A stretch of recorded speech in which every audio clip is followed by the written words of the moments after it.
Hi guys, welcome to Aspros podcast once again. और आज का जो टॉपिक है वो काफी इंटरेस्टिंग रहने वाला है, स्पेशली मार्केट्स में जैसा अभी टाइम चल रहा है।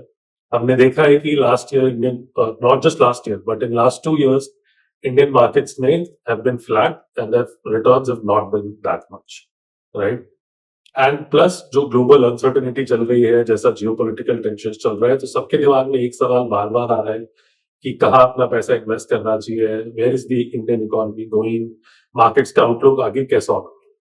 एंड इसी को आज डिस्कस करने के लिए we have doctor Vikas Gupta with us, जो कि founder and CEO plus chief investment officer भी है at Omni Science capital.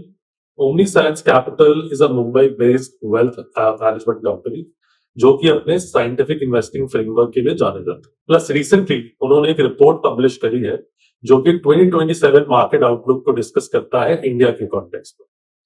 Hi sir, welcome to the podcast. Pleasure to be. Thank you. So sir, Omni Science Capital which is your company has recently published a report, right? जहां पे आपने ये बात करी है कि 2027 going from 2027 onwards for Indian markets चीजें अच्छी होने वाली हैं, the things look better. But my question is, from last 2 years, markets have been flat, right? Uh, FIs ने consistently sell ही किया है लास्ट 3 सालों में, 4 सालों में। Plus, we do not have those attractive themes जैसा कि हमने AI में देखा या बाकी सब कुछ देखा। So, a lot of people have pointed out कि FIs क्यों इंडिया में भी इस समय इन्वेस्ट करें, and these geopolitical tensions that are also there. Everything is added up and nothing seems to be working, right? But what do you see कि 2027 या अभी से ऐसा क्या चेंज होने वाला है जिसकी वजह से Indian markets will start performing? तो जैसे हमने अपने रिपोर्ट में बताया, सबसे इम्पोर्टेंट पॉइंट है कि फंडामेंटल्स। तो हम फंडामेंटल ओरिएंटेड हैं, राइट? ओमनी साइंस, तो हम फंडामेंटल्स देखते हैं हर चीज कि जैसे इकोनॉमी का फंडामेंटल्स क्या है। तो जीडीपी तो बहुत आया ही है। लोगों का एक्सपेक्टेशन 7.2 टाइप्स था, Q4 7.8% रियल जीडीपी ग्रोथ बता रहा हूँ, राइट? इन्फ्लेशन ऑल टाइम लो, डिस्पाइट ये क्रूड ऑयल का जो यूएस ईरान वॉर के वजह से क्राइसिस हुआ Q4 में और अभी लास्ट 2 महीने में, तो भी आपका टोटल इन्फ्लेशन 4% के नीचे, राइट? आरबीआई का टारगेट है 2 to 6%, तो 4 एकदम मिडिल में, उसके भी जस्ट नीचे ही रहा अभी। तो इन्फ्लेशन भी लो है, जीडीपी हाई है ना, दोनों अच्छी चीजें हो गई। ये तो ठीक हो गई कि अब आपने हेडलाइन लेवल के नंबर्स देखे। अब आप अंदर जाएंगे तो देखेंगे कि भाई ग्रोथ कहाँ से आ रही है। ग्रोथ आती है इन्वेस्टमेंट से, और इन्वेस्टमेंट कहाँ से आएगा? इन्वेस्टमेंट आएगा बैंक से, राइट? बैंक से आएगा, कॉर्पोरेट से आएगा, राइट? बैंक सोर्स होगा और कॉर्पोरेट और गवर्नमेंट और जो सिटीजन्स हैं दे विल इन्वेस्ट। तो आप उसमें भी देखेंगे, हमारी रिपोर्ट में हमने बहुत डिटेल में वो डिस्कशन किया है 20 ईयर साइकिल ऑफ की कॉर्पोरेट बैलेंस शीट्स कहाँ पे। तो कॉर्पोरेट बैलेंस शीट्स एकदम क्लीन है और उन्होंने खूब सारा डेट 4-5 साल में रिड्यूस किया हुआ। तो debt to equity ratio is again very very good, number 1। दूसरा, बैंक्स को आप देखोगे भाई ये बोरो करने के लिए रेडी है, देने के लिए बैंक रेडी है क्या? तो बैंक भी 20 ईयर का बेस्ट क्लीनेस्ट बैलेंस शीट्स है at least. Okay, NPS are absolutely at the bottom. CR ratio जो भी होता है भी, आप कितना लैंड कर सकते हो उसकी कैपेसिटी बता दें, वो बहुत हाई है, 16-17% पे, जबकि आरबीआई के हिसाब से तो अराउंड 11%। तो 10 साल पहले बोलते थे twin balance sheet problem, corporate की बैलेंस शीट भी खराब है और बैंक की भी खराब है, तो आपका खराब सिचुएशन आने वाला है, जो कि हमने देखा। फिर उसके बाद थिंग्स वेंट वर्स, और अब दोनों का ट्विन बैलेंस शीट अपॉर्चुनिटी है। मैं बोलूंगा दोनों, ये बोरो करने के लिए रेडी है, ये लैंड करने के लिए रेडी है, और जब कैपिटल अवेलेबल है और आप इन्वेस्ट करने के लिए रेडी हो तो growth is yes, right sir. तो अभी जैसे आपने एक्सप्लेन किया कि banks are also in a good position and corporates are also in a good position when it comes to their balance sheets, but जैसे कि हमने देखा मार्केट्स 2 साल फ्लैट रहे and yes, in hindsight we can also say maybe valuations have also become better, but एक चीज जो भी रहेगा कि where do you see the movement, कि are we in a phase where this bull market will again start or there is still some time? How do you see it? देखिए, अगर आप ये बताना तो बहुत मुश्किल है, लेकिन आ, आप देखोगे तो मेरे हिसाब से टर्न अराउंड स्टार्ट हो चुका है already. Even before US Iran war ended, वो ऑलरेडी आपने देखा होगा कि काफी अच्छे से रिबाउंड आया है, और वो कंटिन्यू हो रहा है, आप देखो कंसिस्टेंटली। तो वॉर स्टॉप होने से और एक कैटलिस्ट आ गया उसमें, बट ऑलरेडी जो ओरिजिनल इनहेरेंट फंडामेंटल कैटलिस्ट जो मैंने बताया कि इंडियन इकोनॉमी अच्छा कर रही है, हम उल्टा एनालिसिस करते हैं। हम देखते हैं मार्केट एक्शन कि भाई एफआई बेच रहा है या मार्केट डाउन है तो something is bad with the economy. It's actually other way. Economy अच्छी है तो market has to follow. In the short term वो इधर उधर जाएगा। ओके, अब एफआई को अगर कोई एआई ट्रेड अच्छा लग रहा है किसी और कंट्रीज में, तो वो वहां बेच के जा रहा है। हो सकता है उसका कॉस्ट ऑफ कैपिटल चेंज हो रहा है येन के वजह से या फिर फेड के वजह से, तो वो एक स्टेप ले रहा है। तो ये सब बातें हम नहीं देख रहे, हम सोच रहे हैं कि something is wrong with the economy. तो इकोनॉमी अच्छी है, टर्न अराउंड स्टार्ट हो गया है। अगर आप देखोगे मार्केट का, और मैं मार्केट की बात कर रहा हूँ, अब वो कंटिन्यू होगा नहीं होगा ये तो ठीक है, और भी बहुत सारे फैक्टर्स हो सकते हैं, बट हमारे हिसाब से अब ये एक स्टडी स्टेट में पॉजिटिव साइड में आ चुका है। अर्निंग्स भी कंपनीज की अच्छी आई है, और valuations are still below. Valuation अगर आप 10 साल का देखोगे तो रफली 25 का पी निफ्टी का चल रहा है, और अभी 21-22 के रेंज में पहुंचा है। और मैं टीटीएम की बात करूं, फॉरवर्ड की भी बात नहीं, तो उतना अपसाइड तो विदाउट अर्निंग्स भी आप देख सकते हो। Got it. एंड अगर हम बात करें कि अगर let's suppose if the growth starts to come and जैसे आपने बोला कि कंपनीज की बैलेंस शीट अच्छी है तो they can reinvest more, banks can lend more, right? So that will obviously lead to creation of jobs, that will lead to flow of the money basically in that sense, right? But do you specifically see will this be a robust growth around all sectors? कि जहाँ पे Indian economy के सारे sectors contribute कर रहे हैं, या फिर मेजर जो कंपनीज है हमारी सब ही इसका हिस्सा बन जाएंगे, या फिर यू स्पेसिफिकली सी कि कुछ specific sectors will see higher growth compare to others? नहीं, ग्रोथ तो ब्रॉड बेस्ड तो है ही, ओके, लेकिन definitely there are some what we call growth factors, जहां पे कि नियर टर्म में या स्लाइटली लॉन्गर टर्म में भी ज्यादा ग्रोथ एक्सपेक्टेशन, तो वो डेफिनेटली है। वो इसलिए है कि देयर आर वेरियस सेक्टर्स जो कि हमने फोकस किया एज अ गवर्नमेंट या as a natural overall global economic situation भी वो चीजें हो रही है। जैसे तो हम एक स्टेज पे हैं इकोनॉमी के जहाँ पे वो पॉलिसीज के हिसाब से सर्टेन सेक्टर्स आर पुश। तो वो सेक्टर में से सबसे फंडामेंटल सेक्टर मैं बोलूंगा कि आज पावर है, क्योंकि इकोनॉमी को ग्रो करना है तो भी पावर चाहिए। बट आप जैसे देखोगे कि ऑलरेडी हमारा पॉलिसी था इलेक्ट्रिक व्हीकल्स का, फॉर एग्जाम्पल 20-30% व्हीकल्स, लेकिन यूएस ईरान वॉर और क्रूड ऑयल के सप्लाई के इशू की वजह से और भी फास्टर हो गया। लोगों ने खुद voluntarily even more buying on towards electric vehicles. तो जैसे ये एक एग्जांपल है। सेकंड, हमारा पूरा इंफ्रास्ट्रक्चर लॉजिस्टिक्स ड्रिवन बाय अब movement from roads to railways. Railway को और बढ़ाना, तो रेलवे बढ़ाना है और रेलवे इज फुल्ली इलेक्ट्रिफाइड, तो इलेक्ट्रिफिकेशन, तो दैट इज द सेकंड। और सबसे इंपॉर्टेंट जो हम बोल रहे हैं, so this is the play. लोग बोलते हैं एआई नहीं है इंडिया में, ये इंडिया में एआई प्ले है, means you want to benefit as an investor आपको उससे। तो डेटा सेंटर जो होने वाला है इंडिया में वो इतना अंडर एस्टिमेटेड है, ग्लोबली भी, यूएस में भी अंडर एस्टिमेटेड है कि कितना नीड है। तो हम जस्ट अभी वो रिपोर्ट आई भी नहीं है, बट वो रिपोर्ट पे काम चालू है, नेक्स्ट वीक में रिलीज कर दे। जो प्रोजेक्शंस है वो बहुत ही अंडर एस्टिमेटेड है ना।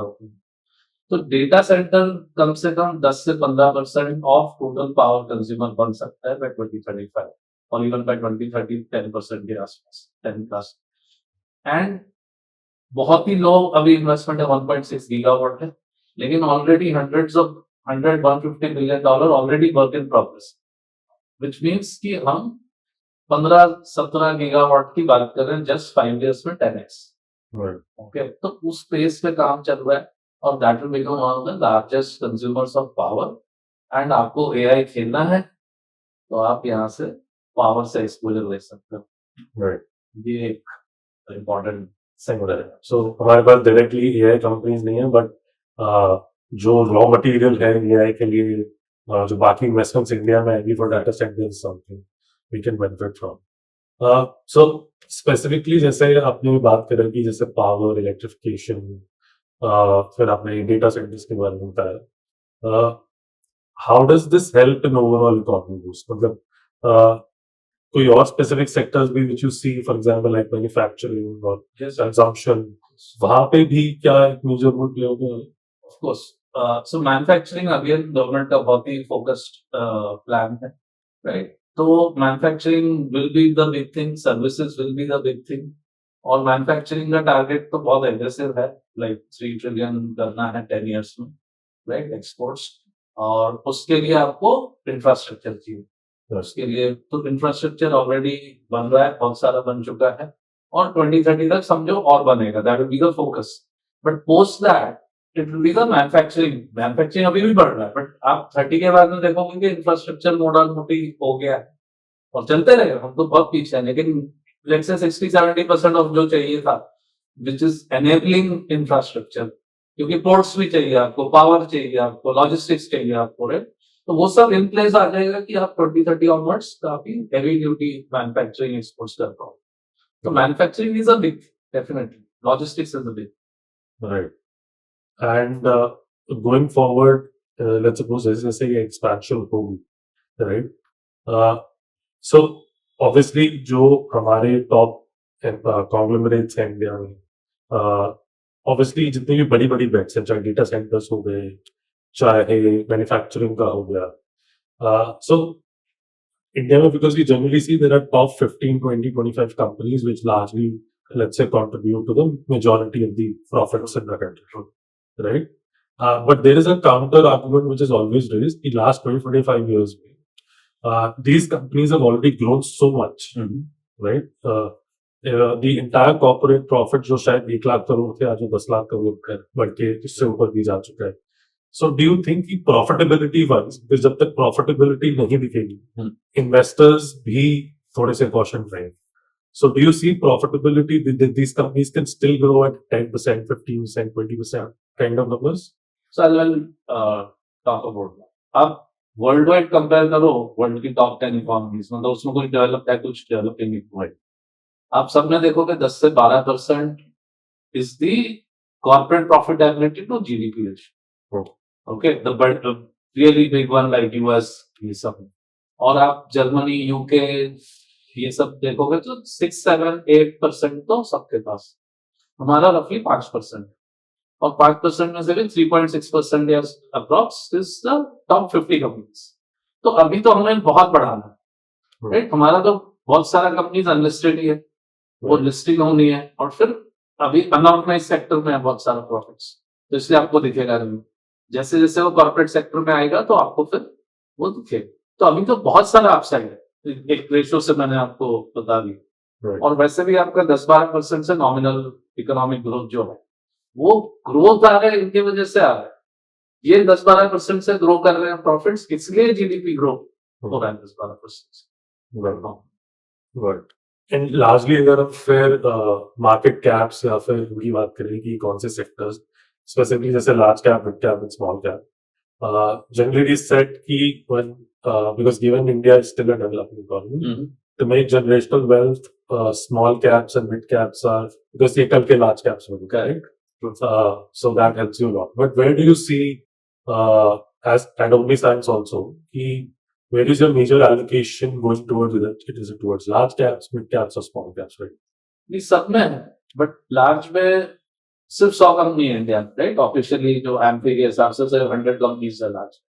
तो फनी थिंग इज उसके बाद भी उसमें बहुत सारा अपॉर्चुनिटी। हम लोग पहले तो आप लार्ज कैप ही करो, जब उसी में आपका रिटर्न बन रहा है, बट ऑफकोर्स ब्लाइंडली नहीं लेना है। हमारे पास जो लार्ज कैप में से है वो सब banks, okay, other than bank hardly few companies में भी फाइनेंशियल सेक्टर की 1-2 कंपनी और होगी, but non-financial hardly anything from large caps. But so that is one thing you have to be careful of. Large cap में जाना है, but financial sector, और anyway Nifty में nearly 40% is financial. तो वो एक सिंपल सा चीज हो गई। अदरवाइज मिड और स्मॉल में भी बहुत सारा अपॉर्चुनिटी है, definitely. And coming to particularly banks and financials, so मैं इस sector की specifically बात करूँ because एक साइड ऑफ द स्पेक्ट्रम हो गया जो कि इंडिया जो भी अपॉर्चुनिटीज है उनको मिलाकर, राइट? एंड डेफिनेटली जैसे for example TSMC is one company जो कि पूरी AI मूवी को सॉर्ट ऑफ फ्लरिश कर रही है, बट अब इंडिया के कॉन्टेक्स्ट में देखें तो हेरा की बैंक्स जो कि इस पूरे वेव को सॉर्ट ऑफ फुलफिल करने वाले, फाइनेंस करने वाले। तो अगर हम बैंकिंग सेक्टर को देखें specifically, because large banks like HDFC, ICICI, Axis and SBI, HDFC has already grown to a significant size, right? ICICI has also had its resurgence, right? Where do you see that कि वो जो यहाँ पे भी growth है वो कहाँ पे आने वाली है? Is it going to be corporate lending? Is it going to be some other form of lending? How do you see this entire banking and financial sector? Right? तो तीनों सेक्टर है, like one is government borrowings, right, for capex, infrastructure capex. Second हो गया आपका corporates, और third हो गया आपका citizens, right, households, Right. और their private consumption, या इवन जो MSME वाला इन्वेस्टमेंट वो भी उसी के थ्रू होता है। तो private sector banks are more for corporates and citizens, households, और जो PSU बैंक्स हैं वो ज्यादा फोकस करते हैं गवर्नमेंट के प्रोजेक्ट्स में लैंड करने, राइट? तो plus there are infrastructure NBFCs जो स्पेशलाइज्ड, राइट, जो कोई पावर को करता है, कोई रेलवे को करता है, एक्सेट्रा, वो भी गवर्नमेंट इंफ्रास्ट्रक्चर। तो तीनों तरफ से आ रहा है। ओके, लास्ट 3-4 साल पहले जैसे 2020 कोविड वगैरह में, उस समय गवर्नमेंट ने ज्यादा फोकस किया और गवर्नमेंट का इंफ्रास्ट्रक्चर स्पेंडिंग हो रहा है लास्ट 5-7 साल से हेवी ड्यूटी, और 5-6 साल चलेगा। तो ये पूरा डेकेड इंफ्रा है। बट जैसा मैंने बताया, कॉर्पोरेट सेक्टर की बैलेंस शीट क्लीन है और अब उनका कैपेसिटी भी अब 70%, 80%, 77% के रेंज में आ, तो अब उन्हें धीरे धीरे इन्वेस्ट करना शुरू करना है। वो और अपॉर्चुनिटी प्राइवेट सेक्टर बैंक्स और हाउस होल्ड्स का तो प्राइवेट को ही ज्यादा मिलता है। Right. And how do you see कि Indian IT sector बहुत ज्यादा limelight में रहेगा because of the AI boom? Yes. A lot of firings are also expected in that space in India. But largely there are experts जो कि ये भी believe करते हैं कि eventually these companies will adapt, right? So how do you see the Indian IT sector giants like Infosys, Wipro, how are these guys going to go? सो एक चीज होती है फंडामेंटल अनसर्टेन, आपको नहीं पता कि भाई अब एक्चुअली क्या होने वाला है, किसी को नहीं पता। Head of Google doesn't know, head of TCS doesn't know themselves कि भाई एक्चुअल में क्या सिचुएशन होने वाली है। सबके पास सिनेरियोस हैं और प्रोबेबली 2-3 साल से वो लोग सिनेरियोस बिल्ड कर रहे हैं और हर महीने उसको अपडेट कर रहे होंगे with the help of good consultants, right? तो सब लोग इस पर दिमाग लगा रहे हैं, गवर्नमेंट इस पर दिमाग लगा रही है। एंड बट आप थोड़ा सा अगर ब्रॉडन करोगे और इंटरनेशनल कंपनीज को भी स्टडी करोगे तो आपको दिखेगा कि भी वेरी क्लियर है कि एट्रिशन होने वाला है। ओके, कितना एक्सटेंट तक होने वाला है? जैसे कि कोई कंपनी में 5-6-7 लाख लोग, अब 50,000 70,000 ही लगेंगे कि 2 लाख लगेंगे, वी डोंट नो। ओके, या मोटा मोटी सेल में आप संभव मैनेज करके जब तक डिमांड आ जाएगी। तो डिमांड का मैं बताता हूँ प्रॉब्लम क्या है। $7 ट्रिलियन कैपेक्स हो रहा है AI में by 2030, that is one of the estimates globally. अब उसको रिकवर करने के लिए clients have to pay, right? Fortune 500 या ग्लोबल 2000 जो बिजनेस है हैव टू पे, वो पे करेंगे, इसमें कोई क्वेश्चन नहीं। लेकिन उसमें से कितना सारा काम IT service company of India को आएगा? एक सिग्निफिकेंट पोर्शन आएगा, क्योंकि उसके बिना होगा नहीं। They need help, they can't do on their own. लेकिन दे नीड हेल्प में फर्क क्या है कि AI की वजह से अपॉर्चुनिटी है, लेकिन AI की वजह से एक कोडर जो काम करता था शायद 10 लोगों का कर सकता है, उससे भी ज्यादा कर सकता है। तो जो नंबर ऑफ पीपल रिक्वायर्ड, अगर आज का वॉल्यूम लेंगे तो number of people required is significantly lower.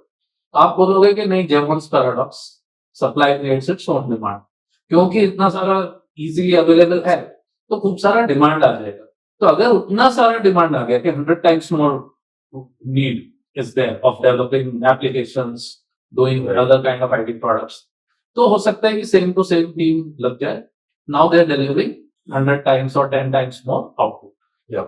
तो पर ये इसमें मुझे लगता है कि एक पीरियड आएगा जहाँ की बहुत सारा एडिशन हो रहा है, हायरिंग नहीं हो रही है, 2-3 साल का भी पीरियड मिनिमम हो सकता है, कैन बी मोर। उसके बाद में वो good, recovery. Understood.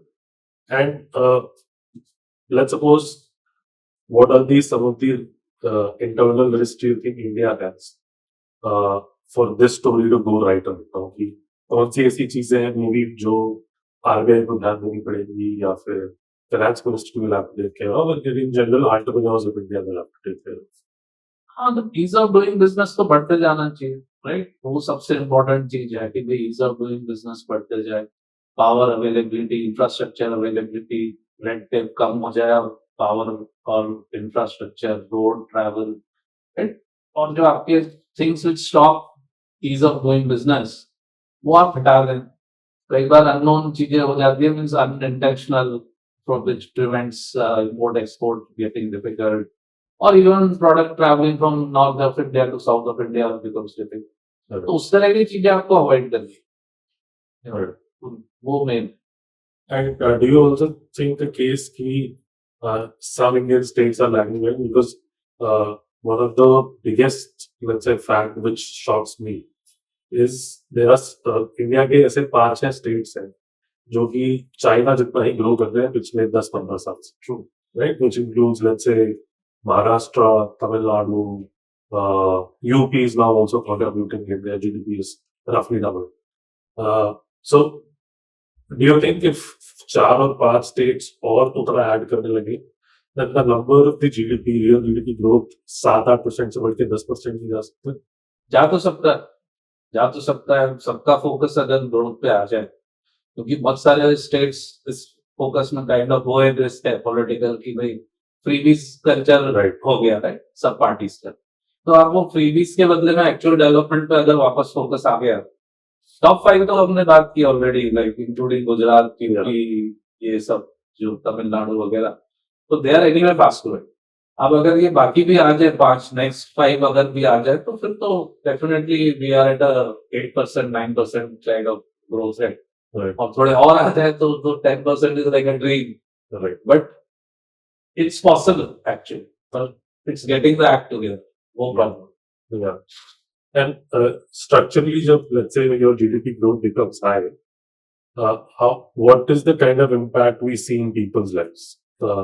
What do you think, like, how it changes the country altogether? GDP growth high होने से definitely money circulates a lot, right? Money circulates a lot यानी कि सबको जॉब मिल रहा है। अब किस सेक्टर में है वो डिपेंड करता है, किस स्टेज पे हो आप और ये सब। लेकिन जब लोगों के पास डिस्क्रिशनरी इनकम क्रिएट होगी किसी के भी पास, राइट? उसका day to day hand to mouth रोटी कपड़ा मकान समझो 50 रुपए में हो गया, उसके पास 100 रुपए है, या 51 भी आ गया, तो वो 1 रुपीज अब ग्रोथ ट्रिगर करेगा, राइट? और अगर 50 और आ गया तो बहुत सारा ग्रोथ ट्रिगर करेगा, उसको जो डिस्क्रिशनरी इनकम बोलते हैं। और वो स्टेज हम लोग ऑलरेडी क्रॉस कर चुके। अब जो ग्रोथ हमें हाई इसलिए मिलती है, पॉपुलेशन ग्रोथ तो 1.2% सही है, तो टेक्निकली जीडीपी उतना ही बढ़ना चाहिए। बट जीडीपी में एक और कंपोनेंट होता है प्रोडक्टिविटी, वो बढ़ रहा है बहुत हाई रेट से। तो वो आ रहा है क्योंकि हमारी प्रोडक्टिविटी बढ़ रही है। अब प्रोडक्टिविटी ये नहीं है कि पहले बंदा बहुत वीक था तो वो एक बंदा चाइना का 3 टाइम्स करता था इंडिया का, तो इंडिया का एकदम बेकार आदमी था, ऐसा नहीं। वो इसलिए था कि उसका automation, Yeah. right? Productivity means everything is moving with machines or infrastructure is better. तो अब इंफ्रास्ट्रक्चर बेटर है तो हमारा प्रोडक्टिविटी गेन हो रहा है इतने सालों से। Right. अभी और बढ़ सकता है, अभी तो हमने जबकि ऑटोमेशन किया ही नहीं, राइट? ये सिर्फ इंफ्रास्ट्रक्चर डीबॉटलनेकिंग से इतना हो गया। Yeah. अब जब हमारा ऑटोमेशन आएगा, इंडस्ट्री 4.0 आएगा, रोबोट्स आएंगे, ये आएगा, तो आप देखो कितना प्रोडक्टिविटी बढ़ता है। और प्रोडक्टिविटी मतलब जो प्रोड्यूस कर रहा है उसके जेब में पैसे आ गए, Right. तो he wants to buy more things, right? Aspirational होते हैं सब लोग, Yeah. वो चीजें करेंगे। Good. And one last question on this कि जनरली इंडियन एंटरप्रेन्योर्स या फिर इंडियन इकोनॉमी से जो कंप्लेंट रहती है कि we are not able to make global companies, right? कि हमारे पास कोई ऐसा लार्ज टेक प्ले भी नहीं है, कोई ग्लोबल ब्रांड्स भी नहीं है। बट यू थिंक ऐसा हो सकता है कि मे बी जैसे for example we can't make in India, और let's say we can't make a company like OpenAI because जो कैपिटल इन्फ्लक्स चाहिए उसके लिए और जो कैपेसिटी चाहिए वो realistically हमारे पास नहीं है, right? And maybe there are certain other sectors which we should focus more on, Sure. right? जहाँ पे हमें actually double down करना चाहिए, जिसकी वजह से ठीक है हम उन sectors में maybe नहीं contribute करेंगे, but there are other things that entrepreneurs and the government needs to focus on.